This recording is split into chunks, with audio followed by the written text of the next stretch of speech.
নমস্কাৰ বন্ধুসকল, এছএমএছ পাঠশালাৰ সকলোকে স্বাগতম জনাইছো। আজিৰ টপিকটো হৈছে ত্ৰিভুজ, ত্ৰিভুজৰ প্ৰকাৰ। ত্ৰিভুজৰ A to Z basic concept এই ভিডিঅ'তে দিবলৈ চেষ্টা কৰিম।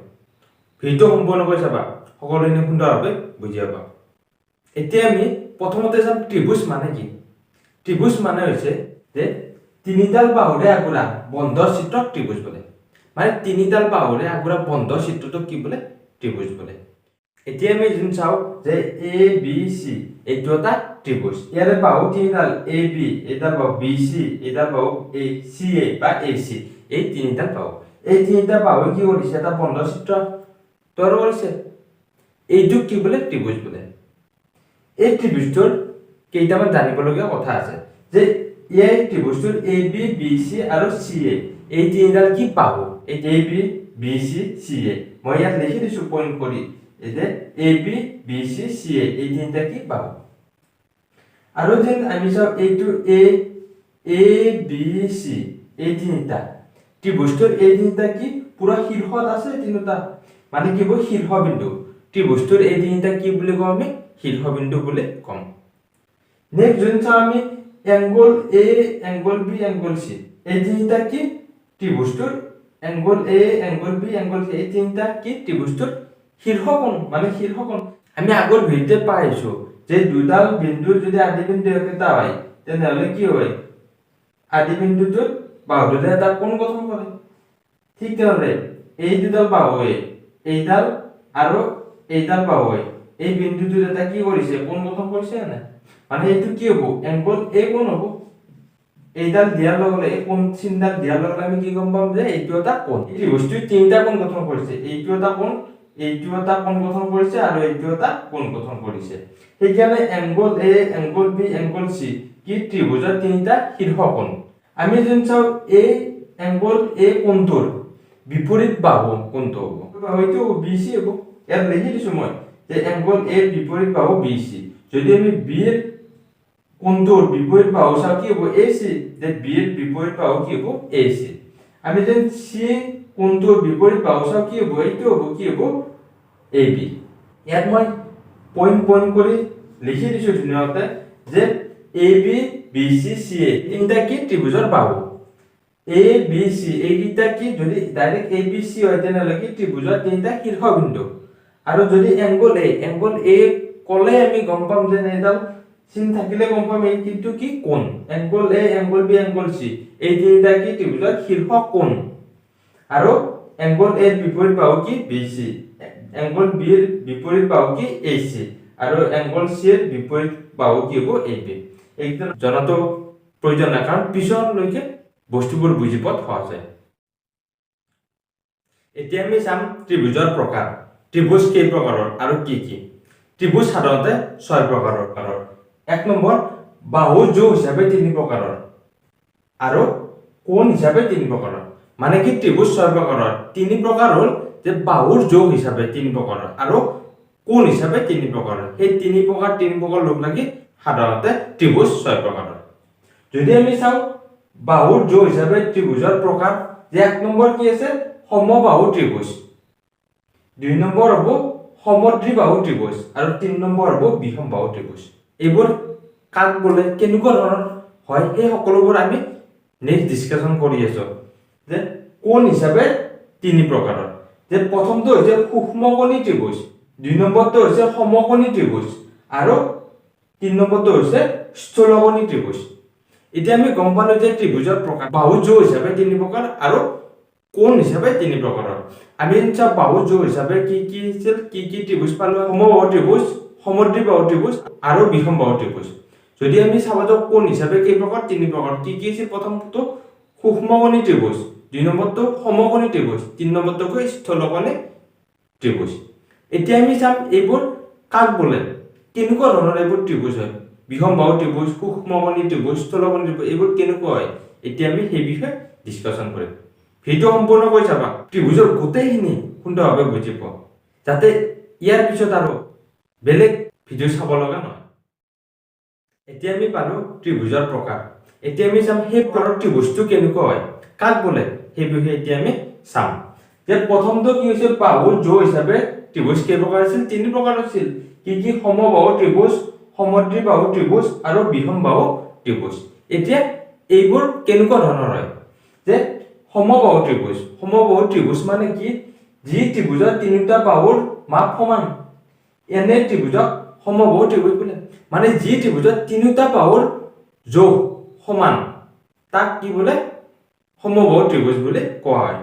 মানে ইয়াৰ এই চিত্ৰটোত যে এ বি চি এই চিত্ৰটোত এই বাহুকেইটাৰ এ বি বি চি আৰু চি এ এই তিনিটা বাহুৰ যোগ একে একে যে ইয়াৰ পৰা ইয়াৰ যিমান দূৰত্ব ইয়াৰ পৰা ইমান দূৰত্ব একে ইয়াৰ পৰা ইয়াৰ দূৰত্ব একে মানে কি তিনিটাৰ যোগ একে একে।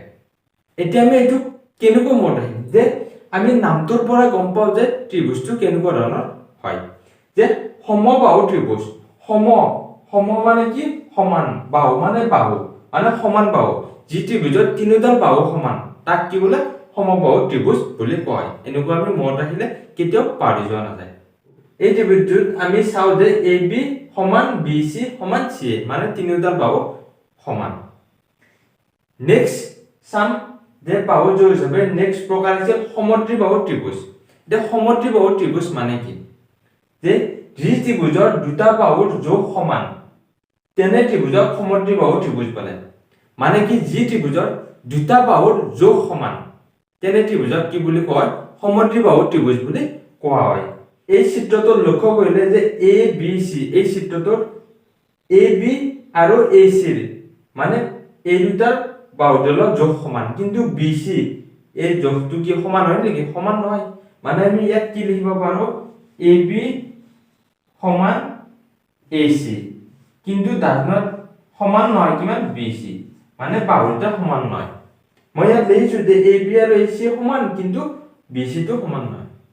এতিয়া আমি এইটো কেনেকৈ মনত ৰাখিম যে সমদ্বিবাহু ত্ৰিভুজ নামটোৰ পৰা আমি গম পাই যাওঁ ত্ৰিভুজটো কেনেকুৱা ধৰণৰ হ'ব যে সম মানে কি সমান দ্বি মানে কি দুডাল বাহু মানে সমান দুডাল বাহু যি ত্ৰিভুজৰ দুডাল বাহু সমান তেনে ত্ৰিভুজক সমদ্বিবাহু ত্ৰিভুজ বুলি কোৱা হয়। এনেকুৱা আমি অতি সহজে মনত ৰাখিব পাৰো। এবাৰ নেক্সট তৃতীয় প্ৰকাৰটো হৈছে বিষমবাহু ত্ৰিভুজ। বিষমবাহু ত্ৰিভুজ মানে কি যে যি ত্ৰিভুজৰ তিনিটা বাহুৰ যোগ বেলেগ বেলেগ তেনে ত্ৰিভুজক বিষমবাহু ত্ৰিভুজ বুলি কোৱা হয়। আমি এই চিত্ৰটোত যদি চাওঁ যে এ বি বি চি আৰু এ চি এই তিনিটা বাহুৰ যোগ বেলেগ বেলেগ বিষমবাহু মানে কি তিনিটা বাহুৰ যোগ বেলেগ বেলেগ। বিষমবাহু ত্ৰিভুজ মানে হ'ল যে তিনিটা বাহু বেলেগ বেলেগ হোৱা ত্ৰিভুজক কি বোলে বিষমবাহু ত্ৰিভুজ বুলি কয়। আমি আৰু ইয়াক কেনেকৈ মনত ৰাখিম বিষম মানে কি বিষম মানে হ'ল বেলেগ বেলেগ বাহু মানে বাহু যি ত্ৰিভুজৰ তিনিডাল বাহুৰ যোগ বেলেগ বেলেগ তেনেবোৰ ত্ৰিভুজক কি বুলি কোৱা হয় বিষমবাহু ত্ৰিভুজ বুলি কোৱা হয়। এই তিনিটা যে বাহুৰ যোগ হিচাপে এই তিনিটা প্ৰকাৰ আছে। প্ৰথম হৈছে সমবাহু ত্ৰিভুজ সমদ্বিবাহু ত্ৰিভুজ আৰু বিষমবাহু ত্ৰিভুজ। কেনেকৈ মনত ৰাখিম মই তোমালোকক কৈ দিছো। যদি তোমালোকে ডাইৰেক্ট মুখস্থ কৰিব যোৱা কিছুদিন পিছত পাৰি যাবা। যদি এনেকৈ নামটোৰ পৰাই যেন ভালকৈ উলিয়াব পাৰা তেনেহলে কি হ'ব নামটো দেখিলে গম পাওঁ যে ত্ৰিভুজটো কেনেকুৱা ধৰণৰ হ'ব পাৰে। এতিয়া আমি নেক্সট চাম যে কোন হিচাপে ত্ৰিভুজৰ তিনি প্ৰকাৰ সেই ত্ৰিভুজবোৰ কেনেকুৱা হ'ব কাক বোলে এতিয়া আমি সেই বিষয়ে চাম। এতিয়া আমি চাম যে ত্ৰিভুজ কোন হিচাপে তিনি প্ৰকাৰৰ কি তিনি প্ৰকাৰ আছিল সূক্ষ্মকোণী ত্ৰিভুজ সমকোণী ত্ৰিভুজ আৰু স্থলকোণী ত্ৰিভুজ। এতিয়া সূক্ষ্মকোণী স্থলকোণী আৰু সমকোণী ত্ৰিভুজ মানে কি এতিয়া আমি এই বিষয়ে ডিসকাশন কৰিম। যে সূক্ষ্মকোণী ত্ৰিভুজ মানে কি যি ত্ৰিভুজৰ আটাইকেইটা কোণেই সূক্ষ্মকোণ তেনে ত্ৰিভুজক সূক্ষ্মকোণী ত্ৰিভুজ বুলি কোৱা হয়। মানে যিবোৰ ত্ৰিভুজৰ তিনিটা কোণ সূক্ষ্মকোণ। পোনপ্ৰথমতে আমি জানিব লাগিব সূক্ষ্মকোণ মানে কি। মই আগৰ ভিডিঅ'ত কোণৰ বিষয়ে সম্পূৰ্ণ এটা ভিডিঅ' বনাই থৈ দিছো। যদি চোৱা নাই চাবা তেতিয়া সহজে বুজি পাবা। মই তথাপি অলপ কৈ দিওঁ সূক্ষ্মকোণ মানে 90 ডিগ্ৰীতকৈ সৰু কোণক কি বোলে সূক্ষ্মকোণ বুলি কয়। মানে কি যিটো ত্ৰিভুজৰ আটাইকেইটা কোণৰ মান 90 ডিগ্ৰীতকৈ কম সেই ত্ৰিভুজক কি বোলে সূক্ষ্মকোণী ত্ৰিভুজ বুলি কয়।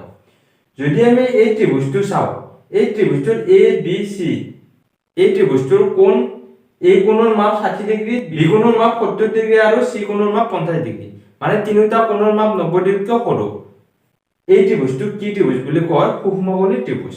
এতিয়া আমি ইয়াক কেনেকৈ মডেল সূক্ষ্মকোণী ত্ৰিভুজ সূক্ষ্মকোণ মানে কি 90 ডিগ্ৰীতকৈ সৰু আৰু ত্ৰিভুজ মানে ত্ৰিভুজ যি ত্ৰিভুজৰ আটাইকেইটা কোণৰ মান 90 ডিগ্ৰীতকৈ সৰু তাক সূক্ষ্মকোণী ত্ৰিভুজ বুলি কয়। এতিয়া আমি নেক্সট চাম সমকোণী ত্ৰিভুজ। সমকোণী ত্ৰিভুজ মানে কি? যি ত্ৰিভুজৰ এটা কোণ সমকোণ অৰ্থাৎ 90 ডিগ্ৰী তেনে ত্ৰিভুজক সমকোণী ত্ৰিভুজ বুলি কয়। মানে সমকোণ মানে আমি জানো সমকোণ মানে হ'ল 90 ডিগ্ৰী। মানে যি ত্ৰিভুজৰ এটা কোণৰ মান 90 ডিগ্ৰী হয় তেনে ত্ৰিভুজক সমকোণী ত্ৰিভুজ বুলি কয়। আমি যে চিত্ৰত চাওঁ A B C ত্ৰিভুজটোৰ A B C ত্ৰিভুজৰ B কোণটো কিমান ডিগ্ৰী? 90 ডিগ্ৰী। যেহেতু বি কোণটো এটা কোণ 90 ডিগ্ৰী হলে কি হৈ যায় সেই ত্ৰিভুজটোক আমি সমকোণী ত্ৰিভুজ বুলি কয়।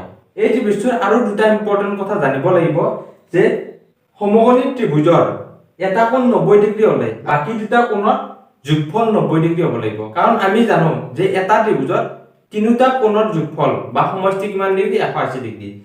এটা কোণ যদি 90 ডিগ্ৰী হয় বাকিটা যোগ কৰিলে আমি কিমান ডিগ্ৰী পাব লাগিব? 90 ডিগ্ৰী হ'ব লাগিব।